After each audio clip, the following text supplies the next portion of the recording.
This ain't you, bro. This ain't you. You weren't born like this. You won't die, and if you do die, you won't care, because you'll be dead.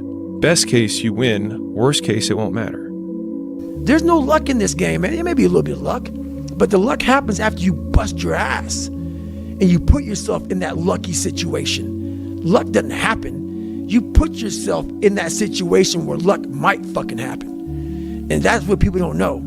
If you believe it, if you really believe that you could be something, if you have that little voice in your head saying, hey, you got talent, you could do this, then follow that voice.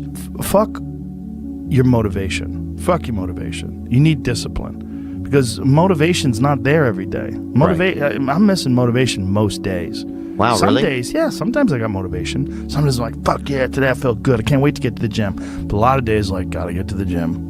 And then once I get going, then I feel great. Yeah. And I feel great when it's over. But it's that beginning part that's hard, because your body wants to stay comfortable.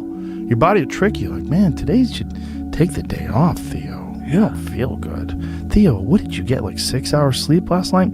That's not enough. It's so easy to be great nowadays, my friend, because most people are weak. Most people don't want to go to that extra mile. Most people don't want to find that extra because it sucks. It's miserable. It's lonely. It's easy to give up. You know, Hell it's yeah. easy. It's the easiest thing in the world to do. I'm done. I ain't going. Oh, yeah. I ain't gonna keep going. Yeah, I don't feel like going to work. I'm done. Yeah, man. It's easy. It's very easy. But what's hard is going, yo, yesterday I got nothing from working as hard as I could. Nothing happened from that. I'm gonna do the same thing again today, but I'm gonna try to go harder. That's the hardest thing in the world. To get up every day and give 100% and be in the same position that you were each day, but mentally know that you're trying and trying and trying. That's a real grind. How bad do you want this? If it's as bad as you want to live or breathe or sleep, whatever the hell it may be, I can work with you. But a lot of people, most people don't want it that badly, which is why they always ask the question, man, how did you get to where you are? You know how to do it. You know exactly how to be you or how to be me. You don't want to do it. Like, I want to see what you do when you're tired. Let me see how you push yourself. Come on, man. Get up. Get up again tomorrow. Get up again tomorrow. Get up again tomorrow. The next day. Get up. Get up. Get up. Get up. Keep going. How long can you maintain a positive attitude? There's no hacks, bro. It's you against you. You against you. And if you misunderstand that, you have a real problem. You wake up, right to work. Immediately your mind is in action. No one wants to do that. No one. And I don't blame them. But don't be mad. When you're laying there in your fucking bed and you're in the fucking hospital and you're 70, 80, 90 years old, and you're thinking, man, I feel like I didn't fucking do something. Because you did. You didn't do it. You didn't do shit. You may have lived a great life, man, but you're always gonna feel empty inside. I don't feel empty. The life you want is on the other side of a few hard conversations, and you're living a life you hate because you're too afraid to have them. I think about that a lot. Hard times create hard men. Hard men create soft times. Soft times create soft men. Soft men create hard times. We are now around soft men and hard times. There's a moment when every boy realizes no one's coming to save him. And that's when he becomes a man. And some boys never get there and stay children forever. You should be a monster. He said you should be a monster, you should be ruthlessly ambitious, and then learn how to control it. And it's that old expression, it's better to be a warrior in a garden than a gardener in a war. I don't care how good you are in anything, you don't have discipline, you ain't nobody. Right. You're nothing without discipline, because you give up under the slightest struggle without discipline. 100%. Told me discipline is doing what you hate to do, but do it like you love it. Doing what you hate to do, but do it like you love it. That is a great quote. I'm going to have setbacks, I know.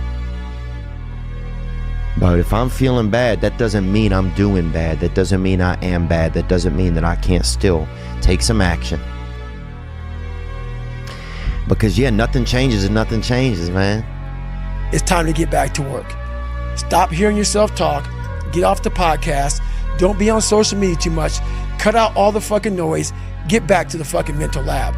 I'd say one of the strongest mental frames that has gotten me through my hardest times is thinking this will be the story that I will one day tell. And that means the harder it is, the bigger the dragon, the more epic the story, and by consequence, the more epic the hero.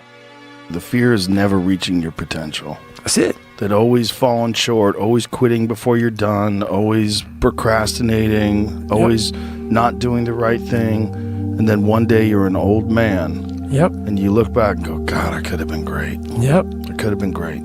It's time to stay focused. It's time to decide, fuck clubs, fuck partying, fuck trying to fit in and socialize, rub elbows with everybody so people can stop calling you weird. Why are you so antisocial? Because I'm trying to get it. Why are you staying on the basketball court so much? Because I'm trying to get it. Why are you out there practicing in the hot sun when ain't nobody else out there? Because I'm trying to get it. Why are you not clubbing? Like every time I text you and invite you to go do something fun and cool, you always studying. Because I'm trying to get it. Let me tell you something, homie. These women ain't going nowhere. These clubs, these parties, all this shit ain't going nowhere. The more weird you are is a reflection of how committed you are to focusing on your shit, molding and shaping and developing your ideas and your craft so that when it's time for you to make your rounds, you gonna fly. People only root for people who don't need it.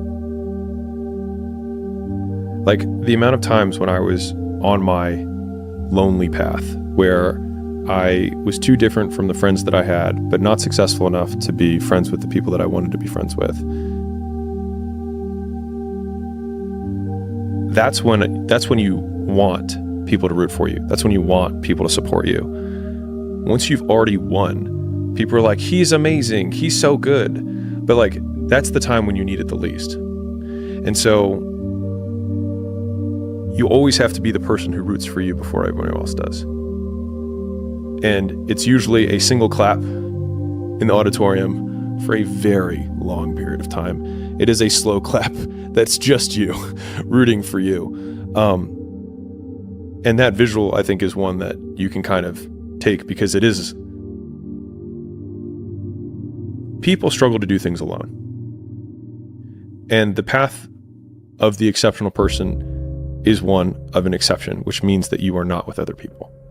And rather than fighting that or bemoaning it, see it as an indicator that you're on the right path. Because if everyone else were cheering you on, then it means you're not in the right place, because it means you're just like everyone else, and that's not where you want to be. Life isn't fair at all. At all. So what are you going to do about it? I knew that no one was coming back to help me. No one was going to miracle me to be somebody special. So mentality is the only thing that gets us through life. I was an underdog. We are all underdogs in life. Even the baddest person in the world should think that way. So you should always have I've never arrived mentality. And the can't hurt me mentality is no matter where you come from, the sewer or wherever you think you're from. When I got out of the sewer, I got to the road and looked around and said, can't hurt me. Nothing should be able to hurt you. If you believe that, it starts to become true. Be the guy who embraces the ugly, the miserable. Be the guy who embraces hard work, the grind. Don't be afraid of being hurt. Don't be afraid of sacrificing some blood. You know, there comes a day, man. Everyone's gonna have this day. There comes a day where being average, being mediocre is just sickening to you. It's just sickening. It makes you want to throw up. Because you've seen people with far less talent than you. As you're growing up with them, their childhood buddies, whatever else, they didn't have what you had. Yet now they're fucking to become something that you haven't. There comes that day. It's either when you're young, you know, and it strikes you on the baseball field because you're sick of striking out. Or it's when you get fired from your 5th job, you know, and your wife and kids are on your ass because you don't know how to support them anymore. There comes a fucking day where push comes to shove. Where being mediocre, being like average and shit just fucking burns and sucks so much. You can't deal with it one more day. And you get off your fucking ass. And you create something that's always been there. It's always been inside of you trying to come out. but you've never wanted to unwrap it because it's too much fucking pain and commitment. I'm a big fan of power follows the blame finger. So like wherever you point the blame finger is where the power follows. And so it's like if you point it at the government has the power. If you point it at your spouse and say like it's their fault that I'm not in shape, it's their fault, they never let me do anything, it's like, well, you're giving them all the power. And so it's like until you're like it's my fault, it also becomes my responsibility. What is? What if it's not your fault? It doesn't matter. And